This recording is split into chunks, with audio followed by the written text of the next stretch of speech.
Hey y'all, we're back, and I got a baby. I've not been pregnant forever. I think the last time I talked to you guys, I was 500 days pregnant, and yeah, so not that anymore. Hallelujah. So glad.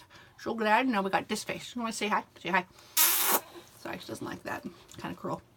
But yeah, quick labor. Yay. Didn't realize I was in labor, which I warned them. I said, hey, not that good at recognizing I'm in labor because my body isn't like everybody else's body, and contractions are sporadic, intense, but sporadic, and at the same time not that bad until the very end. And so I called my midwife and was like, hey, I've been kind of keeping track of these, what I think are contractions, but they're all sporadic. You know, here's the times that they're lasting, all that jazz. And she's like, okay, well, they seem a little close together, so go ahead and jump in the bath and see if you can slow things down. So I had my husband duct tape up the jets in our bathtub, and went to sit on the toilet before then, and then realized, man, this is really intense. I gotta get in the bathtub. And so my husband was all complaining about having to duct tape stuff up because he was sleeping up until that point. He'd taken a well-deserved nap. But I was like, oh my God, you're complaining? I'm having a baby. I'm sorry. I didn't mean to sound so angry. I'm kind of in pain, you know, and this is a strong contraction, you know. And so he's like, okay, and he finishes, and I go over to the bathtub at that point and go to sit down and realize, oh, that's a head. I can't sit down. This is really uncomfortable. And then at that moment, the midwife is on the phone. She had just called my husband back, like, to check on things. And my husband's like, oh, she's trying to get in the bath, but she said there's a head there and it's stinging. And I know all of these things. I know about the ring of fire, but I didn't want to say ring of fire because I knew that they would say, oh, ring of fire, that means the baby's crowning. That's intense. But I was like, no, I'm not in labor, even though there's a head there.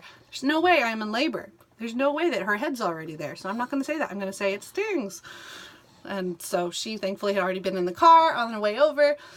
So as soon as I'd sat on the head coming out of, wares, I jumped up, sat up, and was kind of confused as to what to do then. And my mom brought the boys in at that exact moment and was like, it's time for bed. The boys wanted to say goodnight. And I'm like, Mom, not a good time. I've got a baby head here situation. And so Logan, my 2-year-old, was like, oh, something's intense going on. Okay, so he crawled up in my mom's arms and was like, okay, good night, I'm good. But my 4-year-old said, no, I want to sing you a song. So he's singing me a song, and I'm like, oh, honey, that's nice. And then he enters the second verse, la, la, la, la, la, and he's really intent and good. He's great at singing. But it was just kind of poor timing. So he finishes his song, my mom takes them out of the room, and that next contraction hit really intense. And so I was realizing, oh my God, this baby head, this is actually happening. I don't want to have this baby. We hadn't filled up the water in the tub yet. Didn't want to have the baby in the tub because there's absolutely no water. It was really uncomfortable. I couldn't sit down. It was really uncomfortable. Obviously. Is giving birth uncomfortable? Yes, it's uncomfortable. Anyways, so I managed somehow to leap out of the tub, run to our bed that was totally unprepared. Blankets are everywhere, pillows are everywhere. And if you've ever seen the bed after my husband's taken a nap, it's crazy. He like wraps up in the blankets like a burrito. And it's just insane. Oh, you sleepy. So anyways, jump on the bed and realize this is happening, but I'm not going to let it happen until the midwife gets there because I tore really bad with my second boy, and I wasn't about to let that happen because obviously this labor wasn't long enough to let things stretch like they needed to. Sorry, TMI, y'all.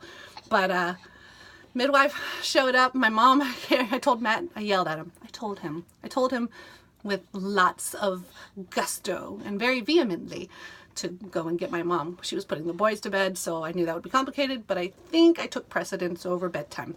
Sorry, boys. So my mom comes running, and she's like, okay, spread your legs. And I'm like, no, I'm not going to open my legs. Nobody touch me. So the midwife gets there 3 minutes later, and she's like, okay, now you can open your legs. I'm like, oh my God, really? Now we're going to do this? And so I did, and pushed once, and he she, I'm so used to having boys. I've had to really get used to this whole she thing. You know, she's wearing blue all the time, so gotta put this on so people don't think she's a boy. But anyways, one push, she was out. The water broke right at that moment. It hadn't broken before then, which was really cool.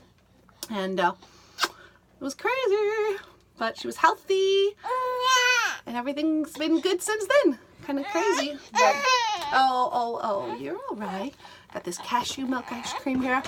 Uh-oh, hey guys, what you doing? What is that? Mommy's finishing up here. What doing it? You want to come in here? Okay.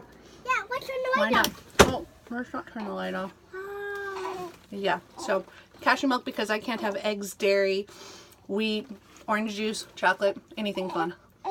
Because of this I one. love this. Mwah. But someday I'll have chocolate again. I tell you what, this cashew milk ice cream is divine.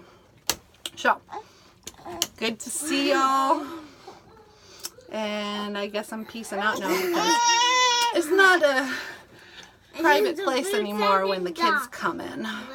This one was allowed because she was quiet, but Shorty down here, he's not quite as welcome. Alright, say bye, y'all. Bye. Bye.